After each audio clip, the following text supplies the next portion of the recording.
posibilidad ng tagumpay o kabiguan, ng ligaya o lungkot. Kaya marapat lamang natanggapin si Jesus bilang tagapagligtas at Panginoon. At matapos yun ay panariwain ang katapatan at paglapit sa Kanya bawat araw o day by day. Ang day by day ay naglalayong umalalay sa pang-araw-araw na pamumuhay. Narito po si Kuya Ed Lapis sa mensaheng pinamagatang A Great Way to Peace.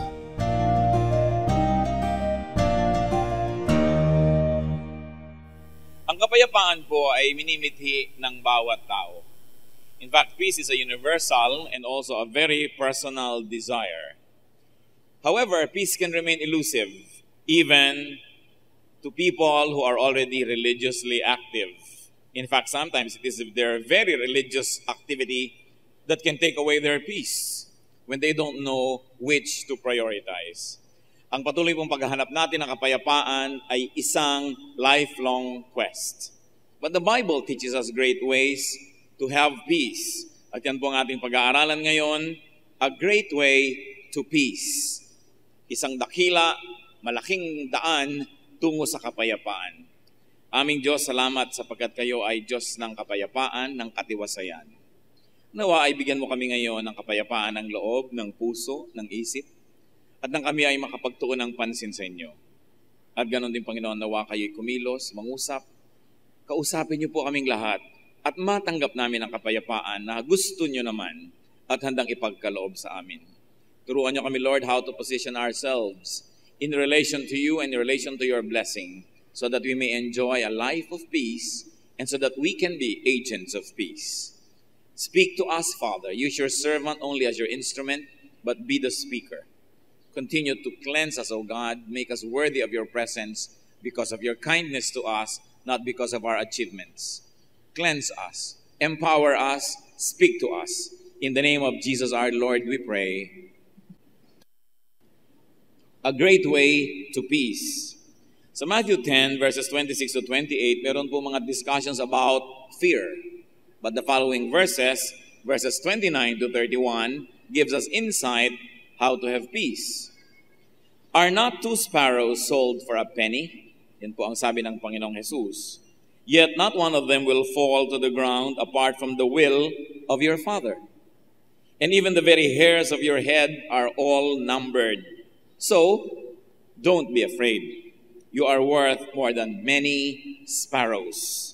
At ang maikling katuruan na yan ay pagpalain ng Panginoon at maging source of great blessing to all of us. Now, what are the enemies of peace?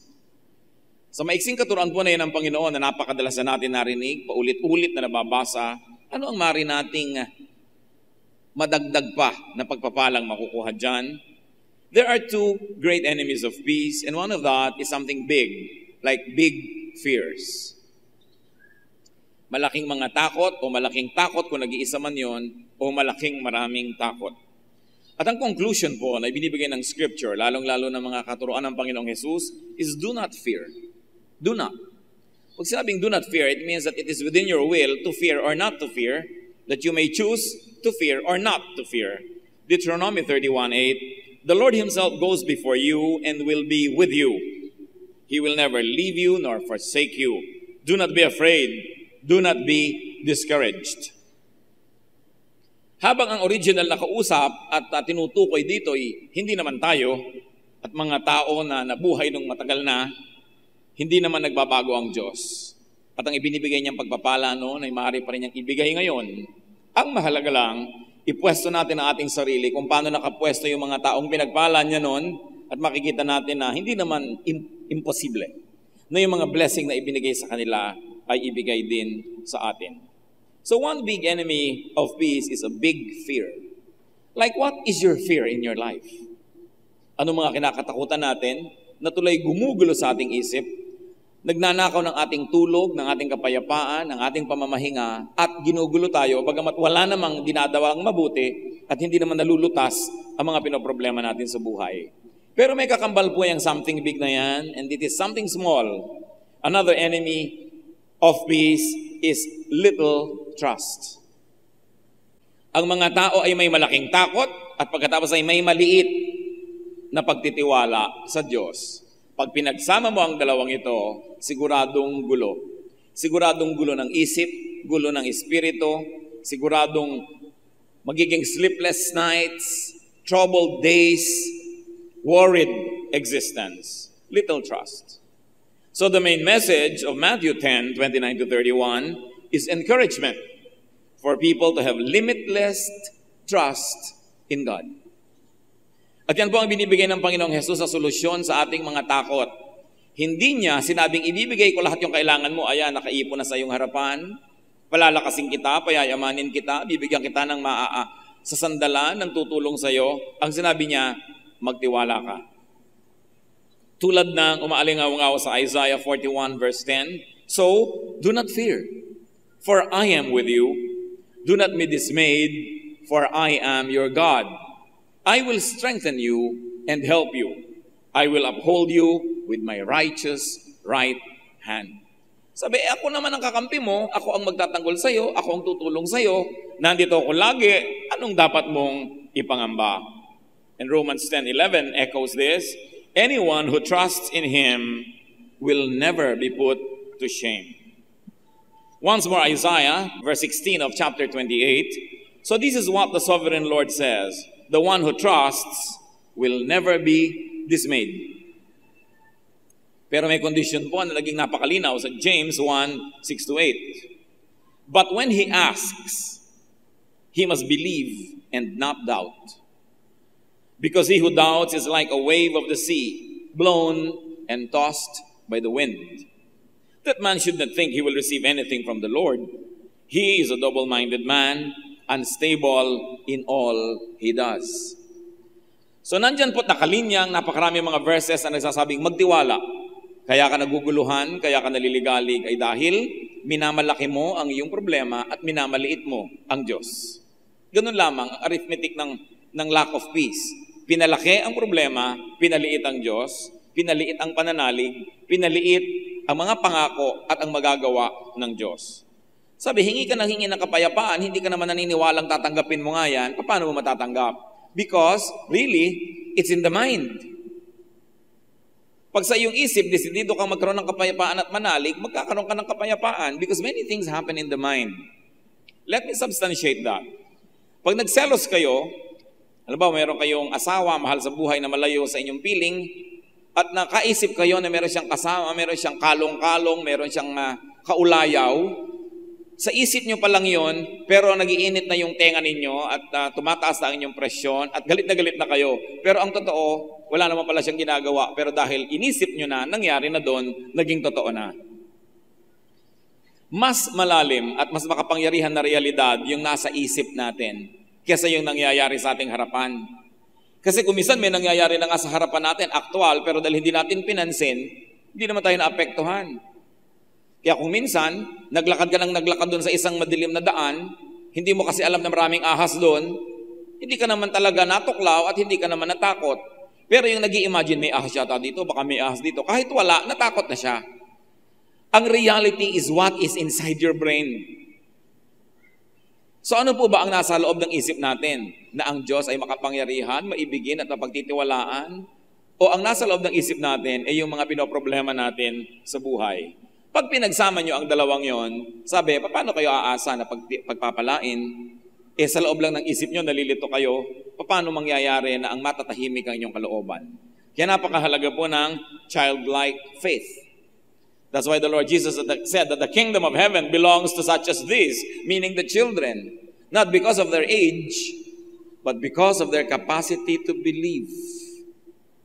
Ang mga bata, pag sinabi mong, sa isang linggo, pupunta tayo sa mall, kahit gumuho ang mundo, nagkaroon ng tsunami, bumagyo, pumutok ang mga bulkan, sabihin ng, Daddy, linggo na. Dahil naniniwala siya, sinabi mo na pupunta kayo sa mall, mangyayari dapat yon. Yun ang childlike faith. At yun ang hinihingi sa atin ng Panginoon, yung hindi na masyadong nagpapakatalino, hindi na masyadong maraming mga iniisip sa buhay. Sinabi ng Diyos, tapos ang kwento, maniwala ka. Kasi kung hindi ka naman naniniwala, kahit mangyari yon, hindi ka pa rin magbe-benefit. Because your reality inside your mind is your reality. It's not what happens outside of your mind or it's not what happens around you, but it's your reality. Kaya yung mga may asawa na iniisip na pinagtataksilan sila ng asawa nila, sa sa hindi, dahil iniisip na nila, nangangayayat na sila, namumroblema na, nagagalit na. Yun namang pinagtataksilan at walang kamalay-malay, sarap na sarap pa rin sa buhay, may gana, tahimik na tahimik. Kasi hindi niya alam. So what is reality? What is reality is what you know and believe in. That is your reality. At pwede nating piliin kung anong reality natin. Maniniwala ba ako sa salita ng Diyos o hindi?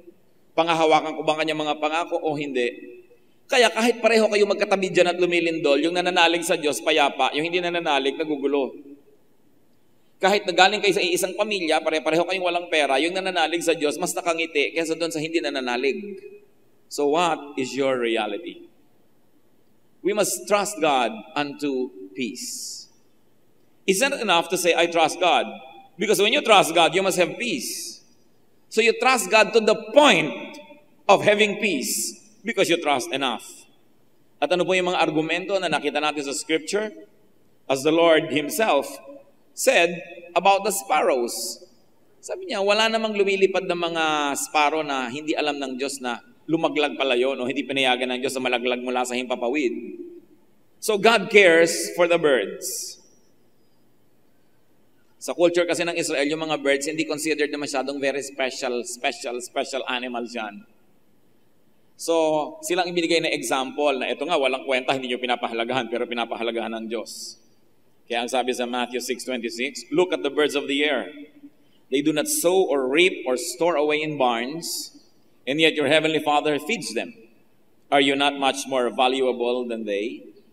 Kung mga ibon na hindi nagtatanim, hindi nag-agriculture, hindi nag-harvest, ayan at buhay pa. Subukan nyo na may inaalagaan kayong ibon, na hindi kayo makaalis dahil kailangan nyong lagyan ng tubig, lagyan nyo ng seeds, kailangan nyong i-protect siya ng isang hawla, hindi lang para huwag siya makalabas, kundi para huwag siyang mapasok ng pusa, ng daga, ng mga malilikot na bata, at kung ano-ano. Subukan yung alagaan ng alagaan, namamatay pa rin. Pero hindi nyo ba naisip na yung mga ibon na lilipad-lipad lang dyan, hindi nyo naman inaalagaan, bakit buhay? Kasi may ibang nag-aalaga doon eh. Inaalagaan sila ng Diyos. At mas nagsusurvive pa nga sila kaysa mga inaalagaan natin. Tingnan yung mga hayop na itinitira sa zoo, nangangayayat, lalo sa mga zoo ng Pilipinas. Diba? Hindi mo malaman kung yung bantay ng zoo o yung leon ang kumakain ng mga karne. Sa kaliitan ng sweldo ng mga bantay. So, napapahamak pa sila dahil inalagaan ng tao. Gaano karami sa atin mga kapatid ang napapahamak dahil sa tao tayo nagpapaalaga. Dahil sa tao tayo umaasa. Bumubuo tayo ng mga pangarap sa paligid ng isang tao na pag ang taong yan ay nagkasakit o namatay o nagtaksil, guho ang buo nating pangarap. Magpapaalaga ka na rin lang, ba't di pa sa Diyos? Pero yung iba kasi, sa pagpapaalaga nga nila sa tao, kaya nalalayo pa sa Diyos. Lalo't kung ang nag-aalaga sa kanila, hindi naman marapat na yun na mag-alaga sa kanila, napapalayo patuloy. Para mga hayop na ilalagaan sa zoo, napahamak patuloy, mabuti na lang, iniwan na lang na ang kalikasan o ang Diyos ng kalikasan ang nag-aalaga sa kanila. Now, God cares for the birds, and very specifically in our reading, God cares for the sparrows. Interestingly, the sparrows are considered to be the cheapest of birds. Yan ang pinakamumurahing ibon sa Israel, tulad ng sa atin ay maya-maya. Diba? Yung mga lilipad-lipad dyan, binabato-bato na dating national bird. Buti na lamang at nagising ang nag-iisip kung ano ng national leaf, national food, national ewan, pinalitan ng malaking eagle. Kasi yung binabato-bato mo sa mga pilapil na iilag-ilag, yun ang national bird. Buti na lang at napalitan because symbols can sometimes affect the thinking of a people. So God cares, not only cares, but God cares individually for sparrows. Or God cares for sparrows in a very individualized way. Sabi niya, not one bird will fall from the air without God knowing it. And the conclusion was, you are more valuable than many sparrows. Kung ang isang sparrow, ang isang ibon, nahuhuni-huni kakanta-kanta na hindi pinapahalagahan kung minsan, ay pinapahalagahan ng Diyos, higit kang mas mahalaga sa higit na maraming mga sparrows pa. God cares for you infinitely more. At sinabi pa sa ating reading, God knows the number of your hair. Kung may tumubo, may nalagas, may tumubo, may nalagas, every day, alam ng Diyos ang latest count ng iyong buhok. And according to people who know, no? God counts, God numbers, God knows the condition of each strand of your hair. Ganon niya, kadetalyado na alam ang ating kalagayan. At sabi nila, ang average person, mahigit 100,000 strands ang buhok niya. Siyempre, meron diyang 20,000 na lang. No? Meron namang mahigit 100,000. Pero on the average, people have 100,000 strands of hair. At alam ng Diyos yun at any moment kung ilan ang latest count. Ano lang po yung conclusion na mula dito sa symbolic language na ito? That God knows your situation more than you do. Therefore, pwedeng ipagkatiwala sa Diyos ang ating buhay. Kaya tigil-tigilan yung mga panalangin na, Diyos ko, may sakit po ako sa Diyos. Alam ko yan. Diyos ko, ipo-hospital po ang nanay ko. Alam ko. Diyos ko, kailangan po namin ng pera. Matagal ko nang alam. Don't pray to inform God because God knows even the number of your hair. Kaya marami po tayong mga panalangin na walang katuturan. Yung pala, gusto mo lang i-inform yung katabi mo tungkol sa yung prayer. Mag-pray tayo, sister, at pag nakayuko na kayo, Diyos ko, alam niyo pong kailangan namin ng pera. Humipo po kayo ng mga kapatiran na tutulong sa amin. Yung pala, nagpaparinig ka lang doon sa katabi mo, dinaan mo pa sa prayer, kaya tuloy lalong walang nangyari. So don't form to inform God about your situation. If you like other people in your prayer group to know what you'll pray for, tell them about it before you pray.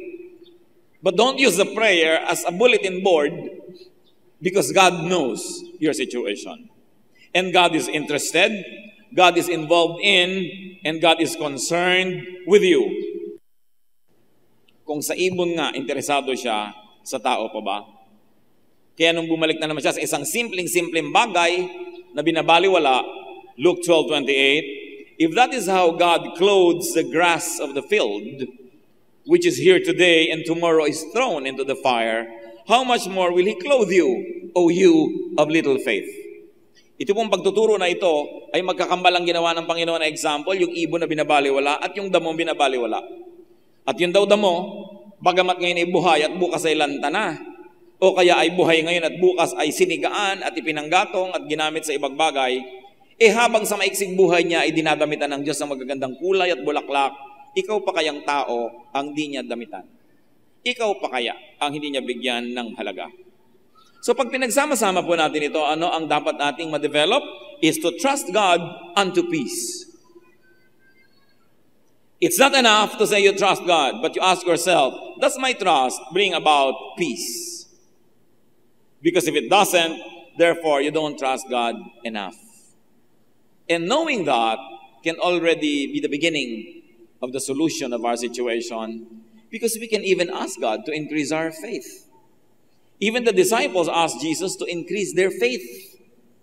Ang mahalaga lang, nalalaman natin kulang yung faith ko, Lord. Hindi tayo nagmamagaling na akala mo, alam na natin lahat at napakalakas na ng ating pananalig. Pero pag sinabi natin, Lord, increase our faith. I like to trust you more. Hindi naman tayo pwede magkaila. Alam naman niya kung kulang ang pagtitiwala natin. Pero kailangan na hingin natin sa panalangin na dagdagan pa niya ang paniniwala natin sa Kanya. Psalm 62 verse 8, trust in Him at all times, O people. Pour out your hearts to Him, for God is our refuge. Siya lang naman ang pwede natin pagtaguan, pagsumbungan, puntahan, pagkublihan. Wala nang iba.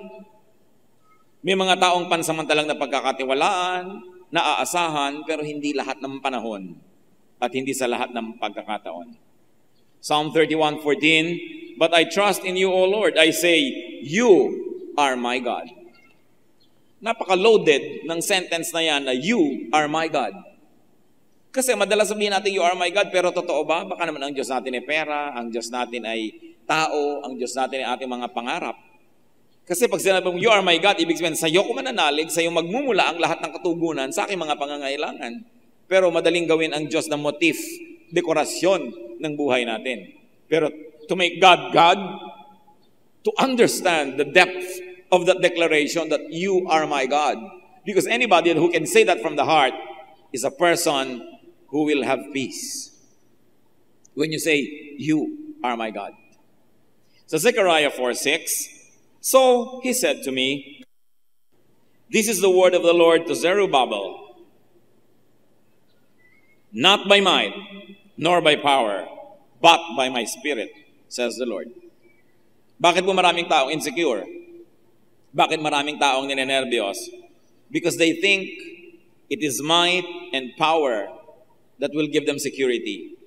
And because they don't have it, or they don't have enough of it, and worst of all, if their enemies have a lot of it, then they'll be nervous.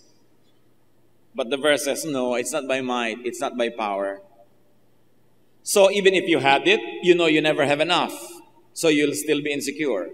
All the more, if you don't have it, the more you'll be insecure. But when you know that it's not really what counts, but the Spirit of God, then having it or not having enough of it will never make you insecure. Then you can say, well, God is my strength. It is the Spirit of God. Pag nananalig tayo, nalakas lang ng tao, kapangyarihan, strategy ang kailangan para magwagi lagi at maging secure, you will never be secure because there's always somebody else who is more powerful than you. And probably they are not even loving you, and maybe they're even your enemies. So you will be afraid. Proverbs 11:28, whoever trusts in his riches will fall, but the righteous will thrive like a green leaf. Here is another lie. Ano po kanina yung lie? That strength and power is what we need. The Bible says no. It's the Spirit of God that you need. Another lie is that it is riches that will make you secure. It is riches that will give you peace. Diyos ko, kung meron lang po akong 1 million, tahimik na ang buhay ko. Kung meron lang po akong 5 million o 20 million, payapang-payapa na ako. Tanungin nyo yung mga meron yan kung payapa nga. So pag meron ka niyan, hindi ka pa rin payapa. Pag wala ka, lalo ka namang hindi payapa. So paano ka magkakaroon ng kapayapaan? Yung sinasabi ng Biblia, na hindi dyan at hindi sa pagtitiwala niyan ka magkakaroon ng kapayapaan. Kundi sa pagiging makadiyos, sa pagiging matuwid. In being righteous, you will stand. It's not through this. Psalm 118 verse 8, it is better to take refuge in the Lord than to trust in man. So what lie is being corrected here? That you are secure if there are people around you who will help you. So, ay secure ako dahil marami kong anak. Kahit 10 ang anak nyo, kung minsan nasa abroad ding lahat, pag natumba kayo dyan, wala din dadampot sa inyo. Madadampot ba kayo ng remittance? So hindi na security ngayon yon. Sabi nyo, mag-aasawa ako para secure, hindi ako mag-isa pagtanda. Maraming iniwan ng asawa. Kung hindi man iniwan dahil sumama sa iba, namatay bigla yung asawa nyo, nag-iisa pa rin kayo. So sabi, pag ilalagay mo lang yung kaligayahan mo at yung sense of security mo, dahil may tao dyan, hindi ka magkakaroon ng kapayapaan. Dahil una, kung ang husay-husay niyang tao na yan, gusto niyang sungkitin ng iba. So wala ka nang gagawin kundi bantayan yan para huwag maagaw ng iba. O kaya, may tao nga dyan pero hindi naman maasahan, pabigat pa, di lalong gumulong buhay mo. O kaya may tao nga dyan, mahal na mahal ka, talagang ipagtatanggol ka, pero yun, biglang namatay. Wala rin. Kasi sabi niya, kung aasa ka lang sa tao, hindi ka talaga magkakapis. Hindi natin sinasabing baliwala yung kapangyarihan, yung kayamanan, yung tao. Up to a point, they can be very, very helpful. But if you would think that they are the answer to your longings, to your insecurity, and to your fears, we are wrong. Proverbs 28:26, he who trusts in himself is a fool, but he who walks in wisdom is kept safe. So sasabihin ng iba, hindi na lang ako gitiwala sa iba, sa sarili ko na lang. Ako na lang lahat. Pero sabi, isang malaking kabaliwan yan, dahil hindi ka naman laging malusog, hindi ka laging magaling, hindi ka laging tama, paano ka aasa sa iyong sarili? And these are the major sources of doubts. Walang tao sa paligid ko, doubtful tuloy kung magiging secure ako. Pero kung marami, doubtful din. Can I maintain them? Can I keep them? Wala akong pera, dapat ako magkaroon para ako masecure. Nung marami kang yung pera, everybody likes to ask for it and everybody likes to take it, lalo ka na insecure. Tingnan nyo yung mga maraming nababalitang nananalo sa mga loto, mga biglang yumaman, lalong gumulo. Sabagay, kung magulo buhay mo't mahirap ka at magulot mayaman, doon ako sa mayaman. No? Pareho rin lang gulo yan. Pero yung iba nagiging mitsa pa ng buhay nila tuloy. Kasi maraming tao, alam nyo, sanay maging mahirap dahil ipinanganak at lumaking mahirap. May practice, pero hindi sanay maging mayaman. Kaya pag biglang nagkapera, lalong nagkakagulo-gulo ang buhay. Alam niyo yung pagkakaroon ng maraming pera, pinagpa-practicean din dapat yan. Pag hindi ka sanay, naku baka ma-allergy ka rin. Mahirap, pero allergy na, di bali na. No? Kaya lang hindi ko mo nagkapera ka, okay na yon. Kasi ang pera is a very powerful energy. Para bang iyan ay isang napakalakas na bull, o kaya ay buffalo, o kaya ay kabayo. Kailangan magaling kang magrenda para yung lakas niya ay pakinabangan mo.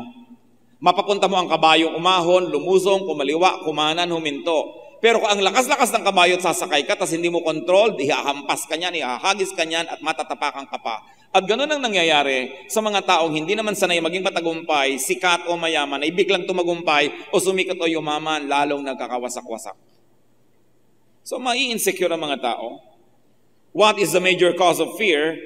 Trusting in wrong protectors, trusting in wrong saviors. Bakit yung iba sasabihin, naku, pagka nakabili na ako ng mga insurance sa mga anak ko, tayapan ang buhay ko? Hindi na totoo yan. Kita nyo ngayon mga naghahabol ng mga educational plan, binawasan ang kinakain karne linggo-linggo para lang makapaghulog niyan. Tapos ngayon, ayan, naghahabol sa tambol mayor. Hindi lagi, naku, nag-ipon ka, okay ka, pero dahil hindi mo naman alam pareho ang mangyayari, mas mabuti na rin mag-ipon. Pero hindi ko mo inipon ka, secure ka na. Hindi ko mo. Ang ginagawa mo yung iniisip ng marami na maganda tama na nga. Sabi sa Ecclesiastes 9:11 ni Solomon na pinakamarunong na tao sa balat ng lupa.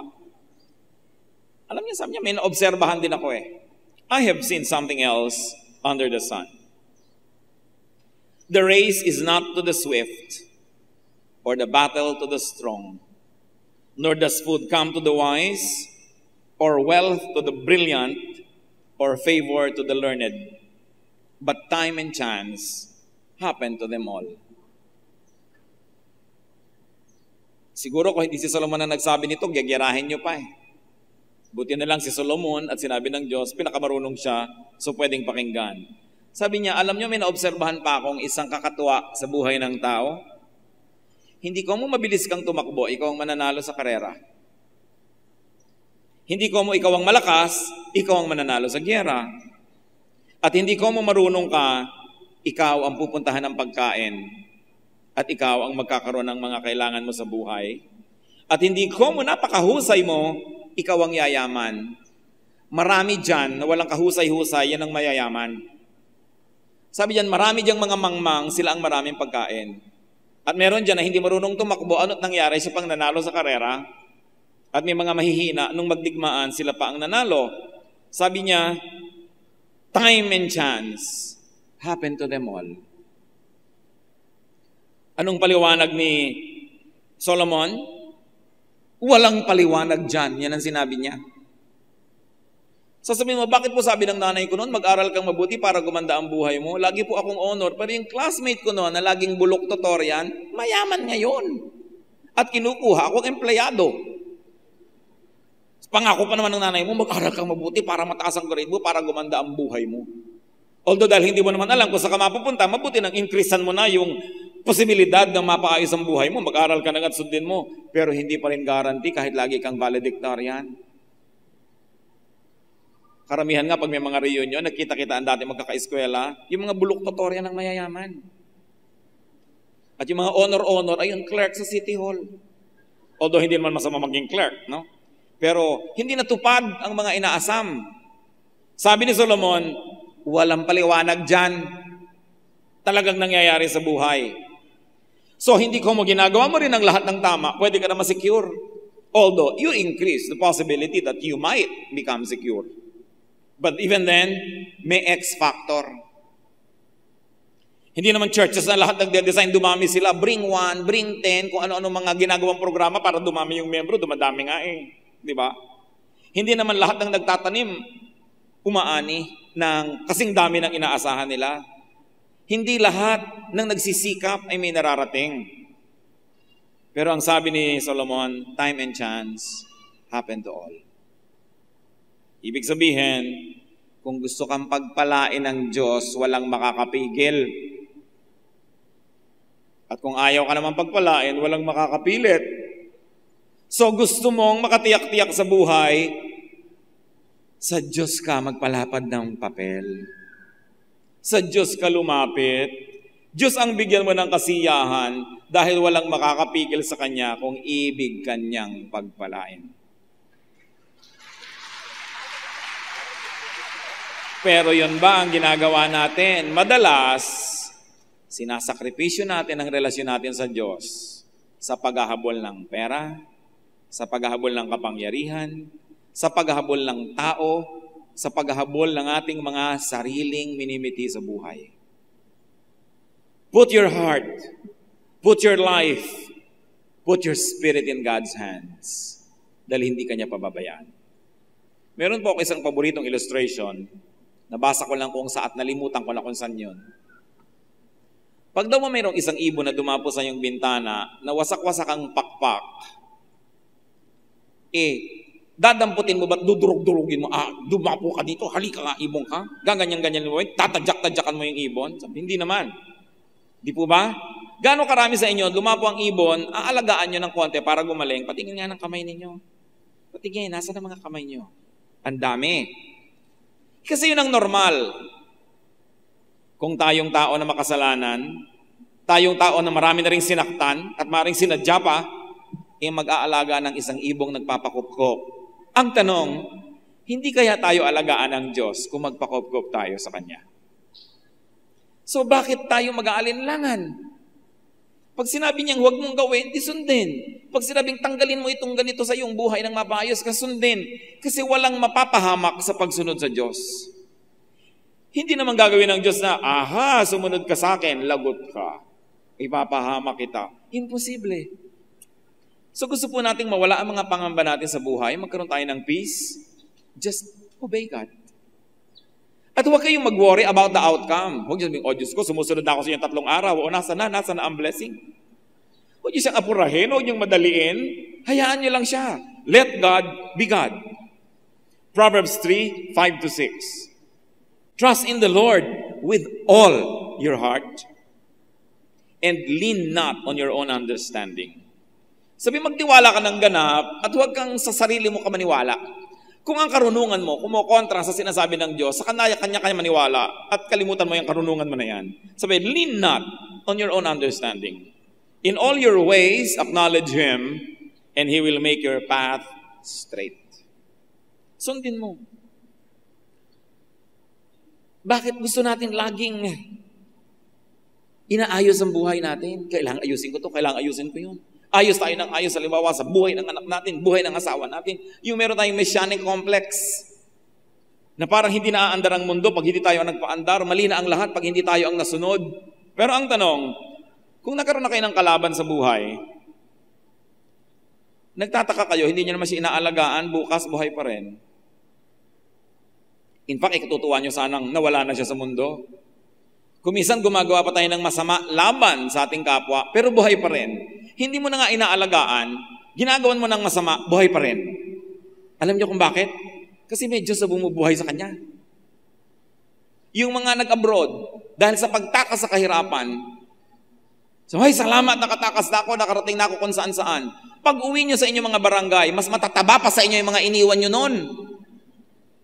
Mas malalaki pa ang tawanan, mas marami pa silang kasiyahan kumisan kaysa sa inyo. Nagtataka ka, tinakasan ko sila, ginawa ko na ang lahat para bumuti ang buhay ko, ang tagal-tagal ko silang iniwan, dapat sa laki ng difference ng income namin, at sa dami ng laki ng naging agwat ko sa kanila, dapat mga hamak at dusta at mga yagit na itong lahat.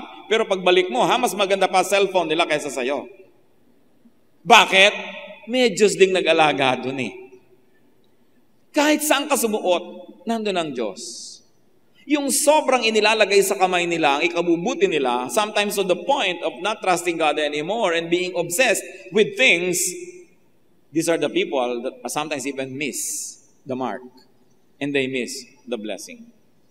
Kung yung ibon pinapakain, kung yung halaman dinadamitan, kung yung taong hindi nagsisikap, buhay pa rin, ikaw pa kaya na nagpapaka-Diyos? Ikaw pa kaya na magsisikap na magtitiwala at susunod sa Kanya? That is where peace is. Sa pagtitiwala at sa pagsunod. Isipin ninyo, ang buong Russia ay umaandar kahit wala kayo ron. Hindi naman kayo gobernador ng Hawaii, pero umaandar yung state na yon. Bakit? Because that's how God designed life to be. Life goes on. At sabi nga ng Jurassic Park, life finds a way. Kaya kahit isang buto, may inalagaan ka tumubo, pero isa ihagis mo lang kung saan, tumutubo rin eh. Kasi merong Diyos. Umiinog ang planeta kahit hindi mo ito itulak. Lumalakad ang panahon kahit hindi mo paandarin. Sisikat ang araw kahit hindi mo piliting itaas. Ang buhay ay aandar. So huwag nating sayangin ang ating lakas na i-manipulate ang buhay. Makiagos lang tayo sa speed, sa direction ng Panginoon, and you will enjoy life better. Let us not play God. Huwag nating piliting baguhin ang ating kapwa. Ang Diyos nga eh. Hindi siya nagmamagic na baguhin ang tao. Tapos tayo gusto mong baguhin ang asawa mo, baguhin ang anak mo, baguhin ang lahat. Kaya tuloy miserable ka. Tignan mo ang sarili mo, kung pwede mong baguhin because you have authority over yourself, but not over other people. Each one was given by God a distinct spirit that reports to God and to God alone.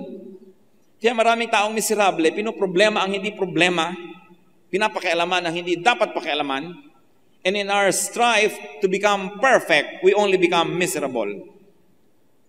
Sobrang nililinisan ng bahay.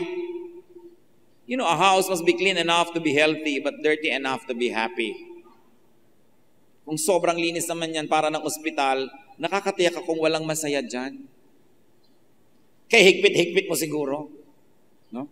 Hindi na makapagkalat ang tao, hindi na magamit ang magagandang plato, hindi na malukot ang magagandang punda. Dapat medyo lukot-lukot, ibig sabihin may humiga, may nag-enjoy. Mga batang hapon na ang lilinis pa, siguro ang sungit ng nanay nito. Hindi siguro ito pinagpiko, hindi pinagulong sa lupa, hindi nakahipon ng kung ano-ano. Ang linis-linis nga niya, pero naging bata ba siya? So also children must be clean enough to be healthy, but dirty enough to be happy. Relax and enjoy the journey. You don't have to be perfect, and besides, you cannot be. Pag may okasyon, naghanda na kayo, kahit kayo yung host, enjoy the party.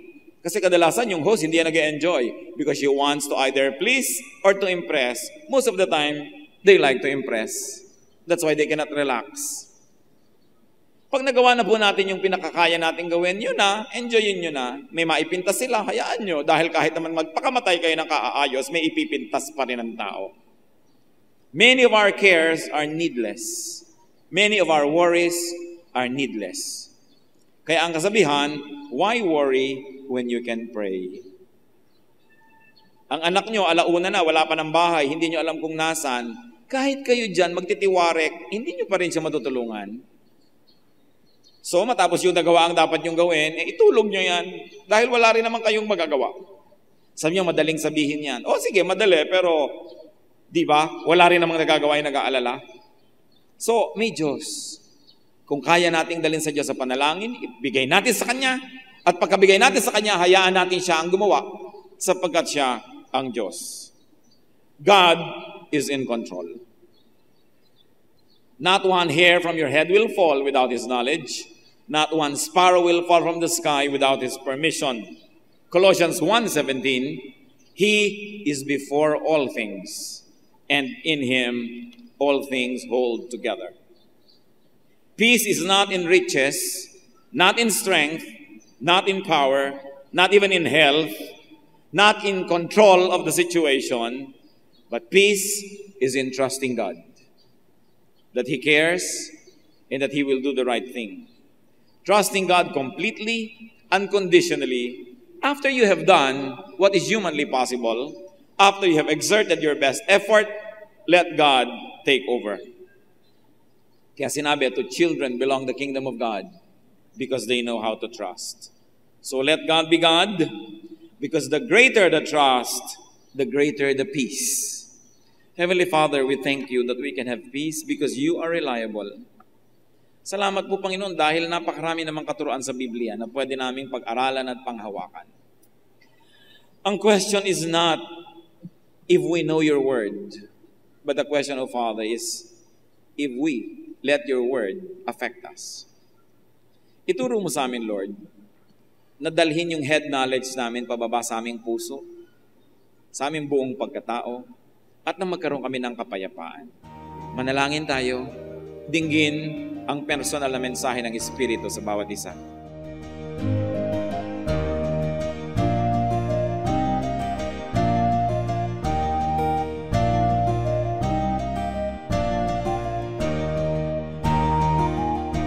Ang katatapos pong mensahe ni Kuya Ed Lapiz ay pinamagatang A Great Way to Peace.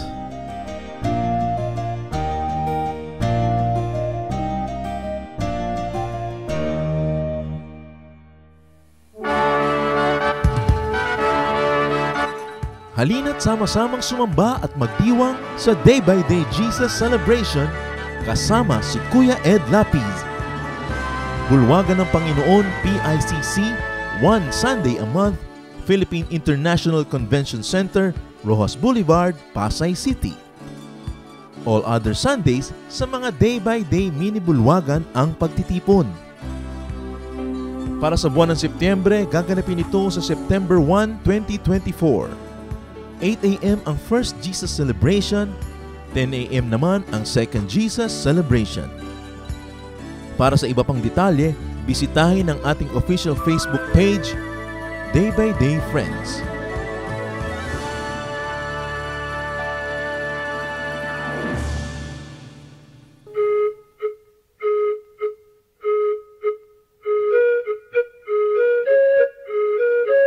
Dumako po tayo sa mga hiyas ng bayan, mga bagay po na maaari nating kilalanin, pag-aralan, ipagmalaki bilang mga Pilipino, hindi naman para magyabang, kundi para magkaroon po tayo ng mahalagang pagtingin sa ating mga ninuno, sa ating nakaraan at sa ating sarili.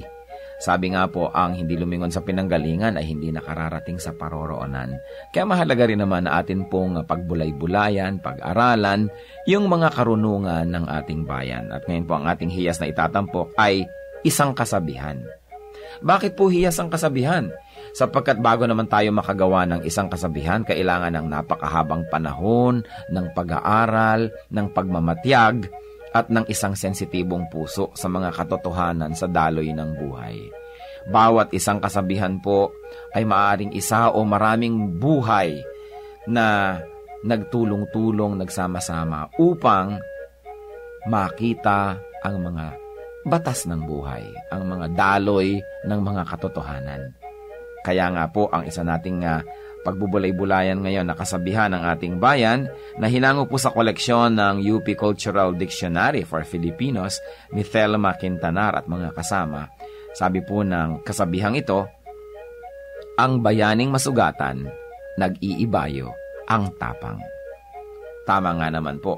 At ito po, kung ibabase natin doon sa kanyang pangunahing kahulugan, yun pong literal, ay totoo naman. Sa mga larangan ng digmaan, yung mga bayani, habang nasusugatan, habang tinatamaan at nagdurugo o kaya po ay lumilipad ang mga punglo sa paligid, ay lalong tumatapang. Yun po yung mga bayani, siyempre may mga duwag na pag nasugatan, umaatras naman. Pero ang mga bayani, pag nasusugatan, nag-iibayo pa ang tapang. Subalit higit po dito sa pangunahing kahulugan nito na yung literal, ay meron pa pong malalim na kahulugan siyempre ang hiyas ng bayan na kasabihan na ito. Na ang taong talagang matining ang loob, ang taong talagang mahusay ang kalooban, ang tao na talagang magiting ang kanya pong pagkatao, habang siya po ay hinahamon ng mga nakapaligiran, habang siya po ay pinipilit na ikulong, ay lalo naman siyang nagpipilit na makalaya. Habang siya'y minamaliit ay lalo naman niyang pinapatunayan ang kanyang kadakilaan. At habang siya po'y pinahihirapan sa kanya pong pagtatangkang makamit ang kanyang minimithi, ay lalo naman po siyang nagsusumigsa at lalo naman siyang nagsisikap na malampasan ang mga hadlang na ibinibigay sa kanya. Yan po ang tunay na kabayanihan. Hindi madaling matakot, hindi madaling umatras, hindi ningas kugon, hindi madaling panghinaan ng loob, at hindi madaling alisan ng damdaming marubdob upang maituloy ang mga dakilang adhikain. Yan po ang isang tunay na kabayanihan. Hindi madaling pigilin ng mga kalungkutan, hindi madaling pigilin ng mga balakid o hirap. At yan po ang isang tunay na kabayanihan. Yung pong tayo ay magkaroon ng isip na kapag naidalangin na natin at nadesisyon na natin gawin ng isang bagay, hindi tayo madaling hadlangan. Habang nagkakaroon ng hadlang, lalong tumitibay ang ating determinasyon na ito'y malampasan. Habang tayo nasusugatan, lalo tayong tumatapang. Yan po ang isang magandang kaugalian ng ating bayan na dapat nating alalahanin. Hindi po yung ningas kugon na sabi ng mga banyaga tungkol sa atin, kundi yung kasabihang ito, ang bayaning masugatan, nag-iibayo ang tapang.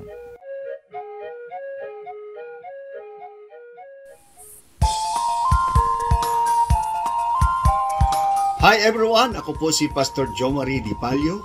Inaanyayahan ko po kayo na dumalo sa Jesus Celebration ng ating Day by Day Valenzuela. Tuwing linggo po, 5:30 ng hapon sa Mine Hall No. 6, Langka Street, Antonio Subdivision, Dalandanan, Valenzuela City. Para po sa ibang mga detalye ng schedules and location, narito po ang ating contact details. Tumawag lamang po sa ating Pastoral Lane Miranda sa number 0918-938-1411 o sa number ko po 0920-502-7539. Halina't magsaya at ipagdiwang natin ang ating Panginoong Jesus.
Sa inyo po, Panginoon, lapat itong aking loob na sumilong at pasakop, makisuno at sumukob. Sa tuwing kayo'y lalapitan ay lagi nang gumagabay, taus-pusong lumilingap sa bawat pusong sugatan. Kabutihan yung matapat, bukas palad kung magbigay, kahit ang tulad kong abay, walang patagong anuman.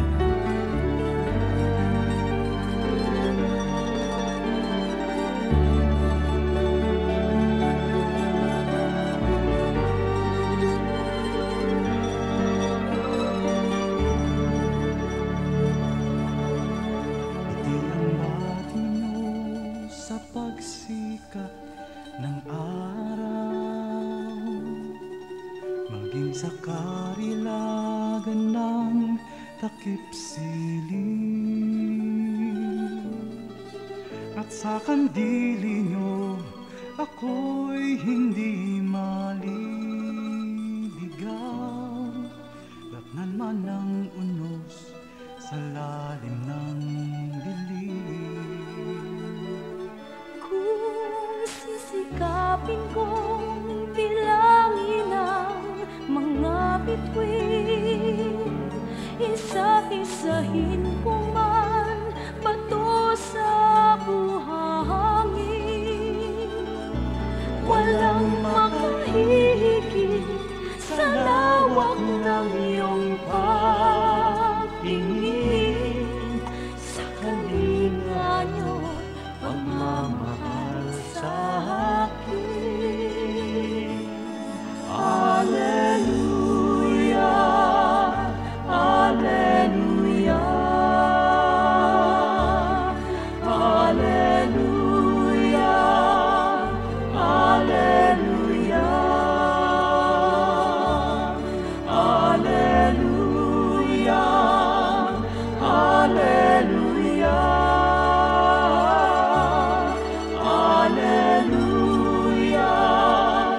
Alleluia,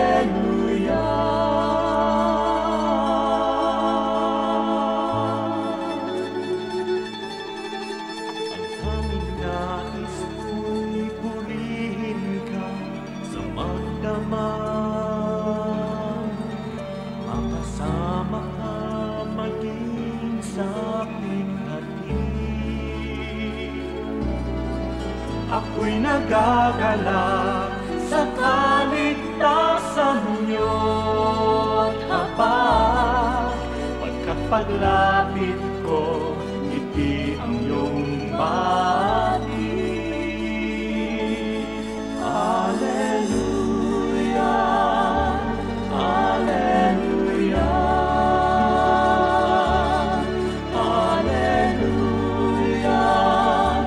Alleluia, Alleluia, Alleluia, Alleluia,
Oras na po para pansamantalang magpaalam ang programang Day by Day.